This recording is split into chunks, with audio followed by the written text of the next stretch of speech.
Hi everybody, this is Abby with Scrappin' Abby, and today is January 1st, 2014, and Happy New Year to everybody. This video is going to be a little bit different than my normal videos because it's kind of more of a personal note and kind of sharing a couple things with you guys.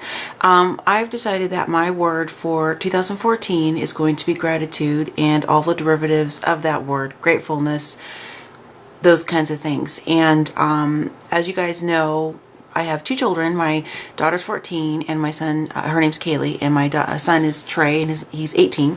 And yesterday, about 24 hours ago, we had a pretty big scare in our family regarding my son Trey.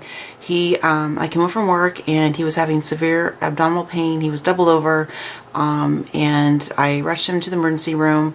We were there for about 6 hours. They eventually sent him by ambulance up to OHSU to Dornbeckers, which is a children's hospital in Portland, Oregon. It's about an hour and a half-ish from where I live. Even though he's 18, they wanted to see him at Dornbeckers, the children's hospital, because the issue he was having is pediatric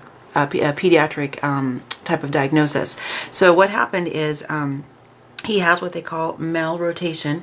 This was undiagnosed until yesterday, and basically this is something that happens when they're still, they're still in utero. So this birth defect, so to speak, occurred when I was still carrying Trey. And basically, in a nutshell, what that is, I'll put the word malrotation in the description if you guys want to look it up and see what it means. But just to give you a brief description, it's an intestinal obstruction. It's a blockage of your I'm sorry, you guys, I've been up, so I'm kind of stumbling, of your digestive tract. And what happens is that your Trey's organs and his bowels and stuff are actually twisted. They're in the opposite side of where they're supposed to be. They're not attached to the intestinal wall at all, and like they're supposed to be for normal people. And his appendix is on his left side, and it's buried deep into his left lower pelvic area. So there's some concerns there. The biggest one, of course, is any type of bowel obstruction. He hasn't, as I said, he's 18. There was never any issue with him growing up with bowels other than the normal stuff. You giving him, the over-the-counter medications, change of diet when there was any type of bowel constipation issues, and he's been just fine in that regard. What happened is that he had a severe viral attack. It's that, they call it like the superbug that everybody's kind of getting. It's hitting, I guess, across the country right now, and he got that, and that's what prompted the intestinal issues to come to light for us. So, they're letting it run its course, the viral component. They had us go up to Dornbeckers because they wanted to have the pediatric surgeons who have experience with this look at this, because it is, it's fairly unique. 1 out of every 500 babies are born with it. So it's something that they do see, but it's not something that you see a lot of, at least in our area, where I live. So that's why they sent us up there.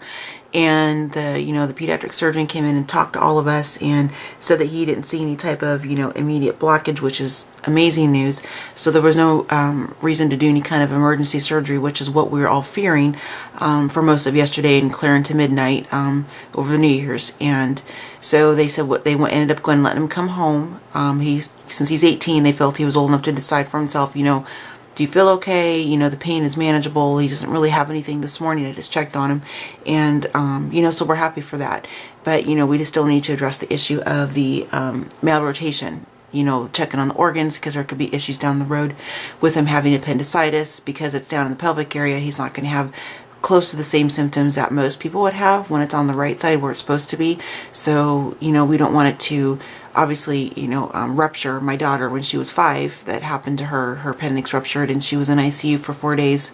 We almost lost her. So it was very scary for me to hear that there could be some issues with him regarding his appendix down the road. So that's something we're going to be discussing as a family and deciding, because he is 18, he has a right to decide with his body what he wants to do. And we're kind of weighing the pros and cons and helping him, guiding him in that decision, what we feel and what he thinks is the best thing for him. So with all that being said, and let me show you a picture of my son. I meant to do that as I was talking. I'm so sorry. This is my son. This is his senior picture this year, because he is a senior in high school. He is my firstborn, my baby, and he looks so much like me. So for those of you who have never seen, my face on camera, which I will do eventually, he looks like a male version of me, but I wish I was that slender. Anyway, so this is what this video is really about, and this is what where this word is coming from, because I'm so grateful that he is now home and in bed sleeping and resting, and he's not up at the hospital recovering from some type of emergency surgery, and that nothing awful happened to him regarding his bowels where he would need any, have to have any type of, ostomy bag or anything like that. They didn't have to do anything with him. So I'm so grateful for that. And, and I'm grateful for both of my kids, but, since this just happened to my son, it's kind of, a little bit more focus on him at this moment anyway. So I'm going to be working on a project, for, I'll just put his picture right here. I'm going to be working on a project that I haven't got started yet, because I've, as I mentioned, maybe I didn't. We got home a little after midnight, just from after we got discharged in the long drive home, and I haven't been able to sleep very much. Just a lot of things going on. My upcoming hand surgery, in a week, and just being so worried about my son. So anyway, so I just want to kind of document the first day of January for myself and kind of share with you guys, if you're interested, what's going on with my son and his diagnosis and all that, and then just sharing my word, gratitude. And that is something I'm going to be incorporating in lots of projects throughout the year. And just off the top of my head, grateful obviously for his health and his safety, that we had access to some amazing medical professionals up in Portland, and that the ER doctor here in Lebanon was very quick thinking and sending us that direction. It's better to be safe than sorry, that kind of a thing, so I'm just very happy about that. So I'm going to be making a project, which I'll do a separate video on, because I haven't even started yet, letting you guys know I'm making a visual reminder of myself for the things that I'm grateful for. And this is a big one right here. So just wanted to share that with you guys. I hope that you have a happy new year. 2014 brings everybody what they're looking for. I know that I'm going into it with a now much better positive attitude, that things have turned out better than what we had thought just a short 24 hours ago.